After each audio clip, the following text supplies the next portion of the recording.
Hello, students. Today, our main focus is on learning the forms of organizational structure design. Through today's lesson, we will understand the types of organizational structures, learn about the advantages and disadvantages of different types of organizational structures, and grasp the applicable scope of different organizational structures. In the last class, we learned about the relevant content of organizational design. Actually, through organizational design, the framework structure that organizes vertically, horizontally, and laterally closely is what we call organizational structure. Generally speaking, organizational structures have several types.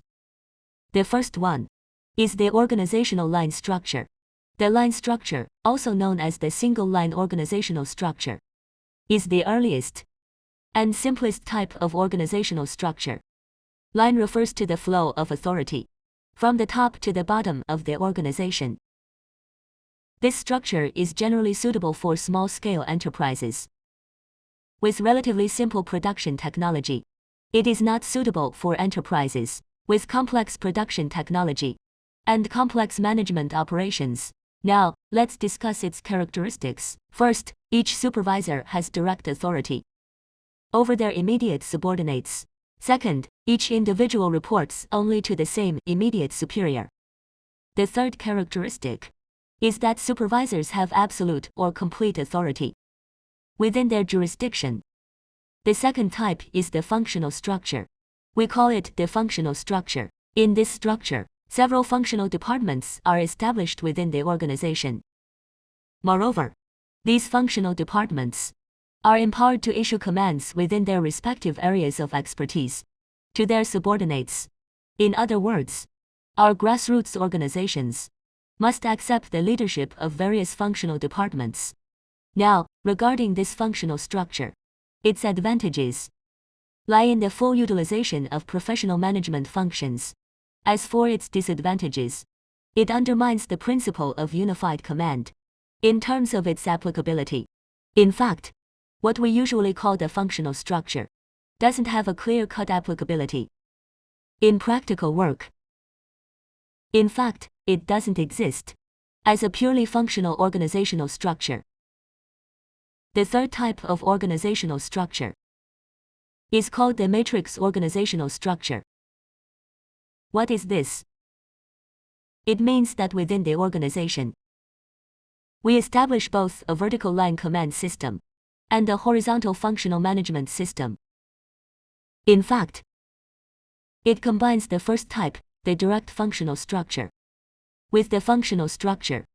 It combines them together, both horizontally and vertically, creating a matrix organizational structure. Now, this structure is primarily built upon the vertical command system and establishes a two-dimensional management organization.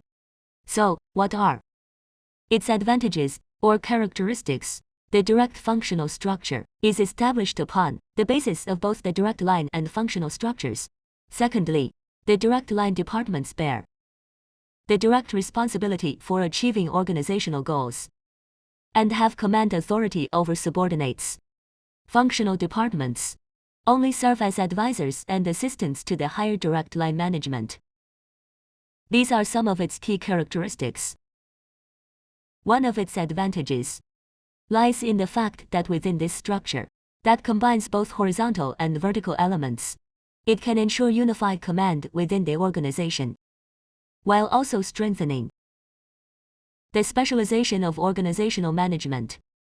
However, its drawback is the difficult coordination between direct line and advisory staff, which can lead to a phenomenon of too many decision makers. This is a very typical disadvantage of this structure. It applies to the same scope. Many of our current enterprises, including our institutions and so on, most of them have adopted the direct functional structure, such a pattern of organization. So, its scope of application is very wide, and it is a widely used structure. The fourth type of organizational structure is what we call the divisional structure. Now, this structure is based on the framework of the direct functional structure. To establish independent accounting, self-operating business units, under the leadership of the parent company, with unified policies, but decentralized operations. It is a decentralized system. Now, its characteristics are adaptability and stability are relatively strong. It helps the top management to focus on strategic decision-making and long-term planning, while also encouraging initiative and proactivity within each division. At the same time, it also benefits the company in assessing and evaluating the performance of each division, so its advantages enable the top management or management departments to focus on daily administrative affairs, while also fostering comprehensive management talents and expanding the breadth of effective management. At the same time, it allows for comparison and competition between various divisions. So, its drawbacks. Because it's set up based on divisions, it leads to overlap of functional units. The management cost is relatively high. Because of this overlapping of departments, from the study above, departmental design must prioritize streamlining. But setting up divisions will inevitably mean having more departments, which brings up the issue of management costs. The second drawback is that the level of management required for both the headquarters and divisions is relatively high. The third is the tendency to foster parochialism, making control more challenging. Lastly, there may be issues with resource sharing within the organization regarding its applicability. Namely, it's suitable when the company's scale is sufficiently large and when there's a diverse range of products. Thus, it's particularly suitable for a divisional structure. As discussed, this structure fits well with companies as they grow larger, diversify their product lines, or operate as multinational corporations. It's an ideal design for organizations in such contexts. Finally, let's introduce the matrix structure. This is a combination of a vertical command system based on functions and a horizontal system formed by project groups. Usually, it's designed to accommodate several projects within one organization simultaneously. Each project requires individuals with different expertise to work together to complete it.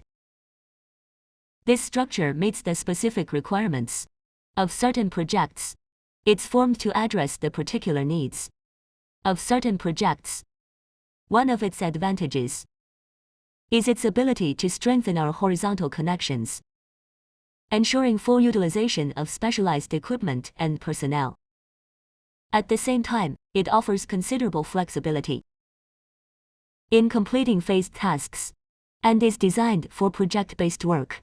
The second advantage is its ability to promote mutual assistance and stimulation among various professionals, leading to synergy. It fosters strong flexibility and adaptability. Of course, it also has some drawbacks, mainly because it's based on the uniqueness of the project.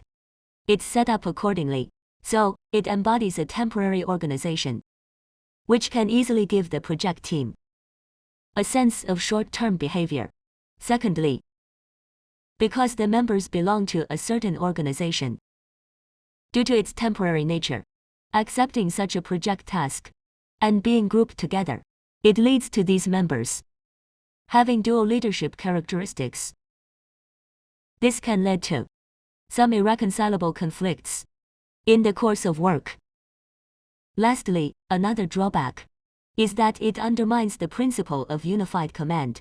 As for its applicability, as we've just discussed repeatedly, it's mainly suitable for specialized projects that are temporarily assembled. Right? So, in fact, it's suitable for tasks that are sudden and temporary, or involve a high level of innovation, or for organizations with complex and ever-changing production and operations, such as military-industrial complexes, aerospace industry, and high-tech industries, which often find the matrix structure quite suitable. So, students, today, we mainly learned about the forms of organizational structure design, which mainly consist of 5 types: line structure, functional structure, line and staff structure, divisional structure, and matrix structure. These 5 types are what we covered today. That concludes all the content for today's class. Thank you, everyone.